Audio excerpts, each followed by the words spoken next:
It is great to be joined by the Big East Player of the Week, the MVP of the Arizona tip-off. It is Butler, fifth-year senior Jahmyl Telfort, who's with us for a special shoot-around conversation. Jahmyl with a combined 47 points in the Bulldogs' wins over Northwestern, then a top 25 win over Mississippi State to take home the Arizona tip-off crown. Jahmyl, what's the reward, the vibe like right now around Hinkle Fieldhouse with you guys taking home a Feast Week title out in Arizona? And what did it say about this group to win it?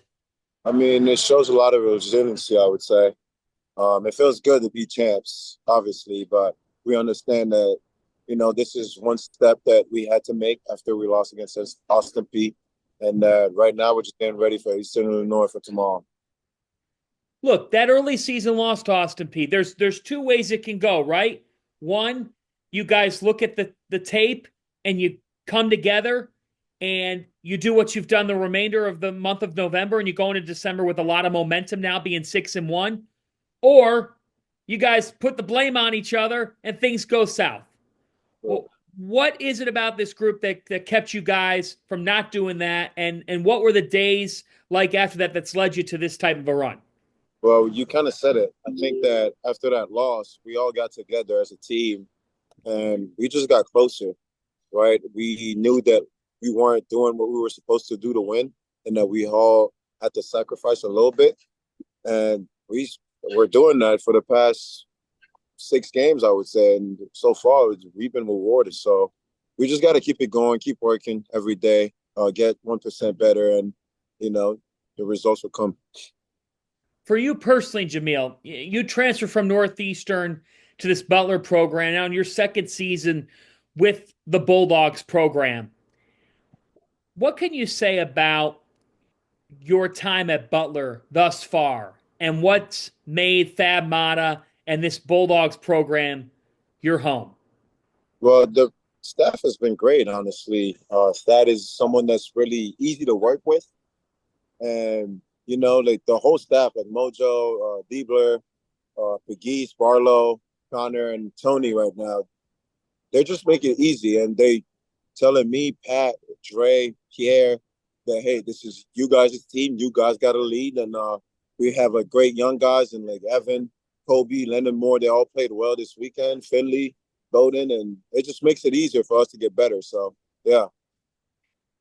You and Pierre Brooks. This Butler team has the benefit of having two guys who can get buckets in ways, but you also play this bully ball on the wing with the way that you guys play. A couple of Bulldogs, both literally and just in the way that you play. What's the bond like between you and Pierre, and how much does that make life easier for you and him, knowing you guys have each other, that if one of you needs 2 or 3 possessions where all the defensive attention's on one of you, it could be the other guy who gets the offense going.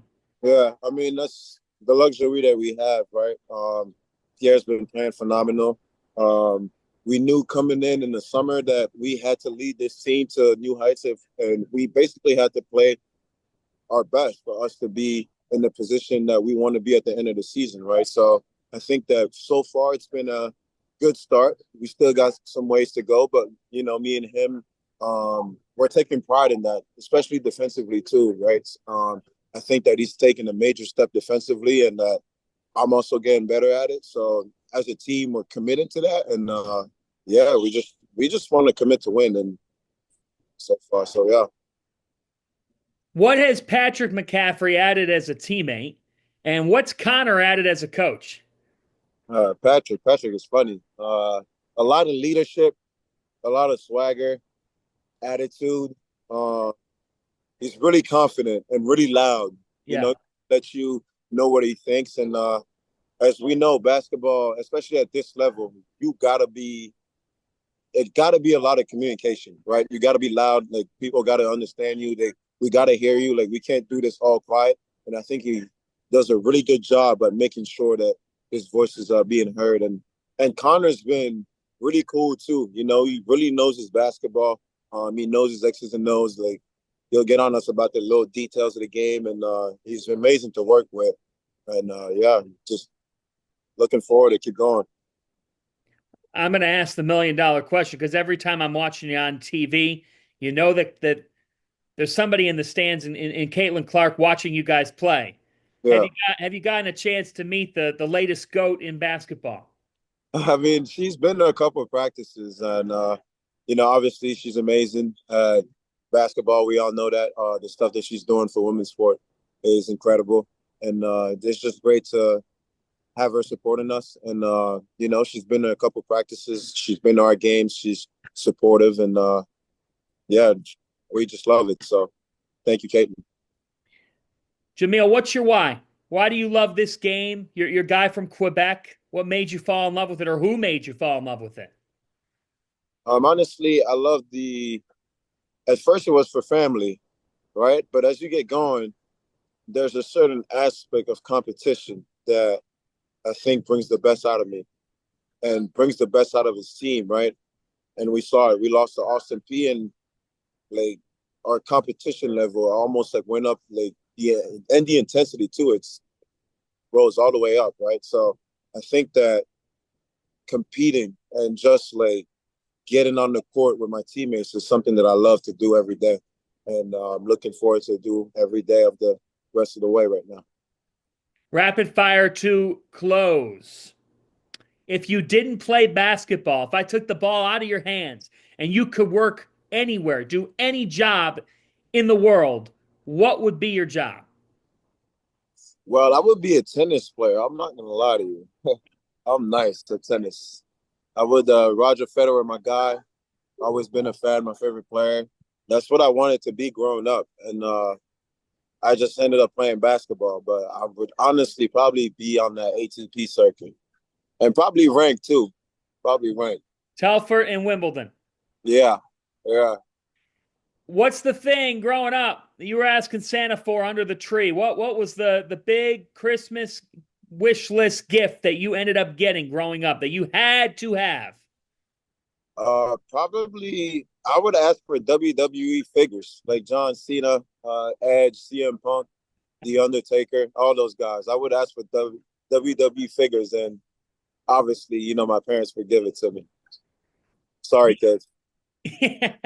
The actor that would play you in a movie or a series, your favorite actor that you would have play you. Well, oh, that's a good question. I would say it would have to be, damn, it'd have to be Denzel, but I feel like he might be too old. So if it's not Denzel, it gotta be, I would say Damson Idris. He played on Snowfall, love Snowfall, so that it would have to be him. Last but not least, describe Hinkle magic. Amazing. I think that once you get that feeling on game day and you see the whole crowd coming in, there's nothing that can explain that feeling. It's just, you hear the crowd throughout the game, and you hear the chants. We're on our seats in the timeouts, and you can just feel that energy. Like, it just brings a different vibe. And honestly, for people that didn't come to a game, like, you would have to come to experience it and know what I'm talking about. But yeah, there's definitely a different feeling about it. I lied to you. I had one last one. In the Big East last year, you guys were on a track to make the tournament. Obviously, that did not happen. And I know that you want to change that story here this year. How much do you want to show everybody across the country, but also in the Big East, that this year, 2024-25, is a different Butler and that you guys are ready to exceed original expectations? Well, I think this is a commitment for the whole team, 1 to 15. Like, we all know that we are going to be a tournament team, and that we can achieve a lot of great things in the Big East. And the whole coaching staff, they preach to us about it every day. And all the players, right? We have a saying that we need to have belief, and we all believe it. And if you can believe it, you can see it. And if you can see it, it definitely will happen. So let's do it. Jahmyl Telfort, keep hooping. Congrats on Big East Player of the Week, man. Thanks for having me.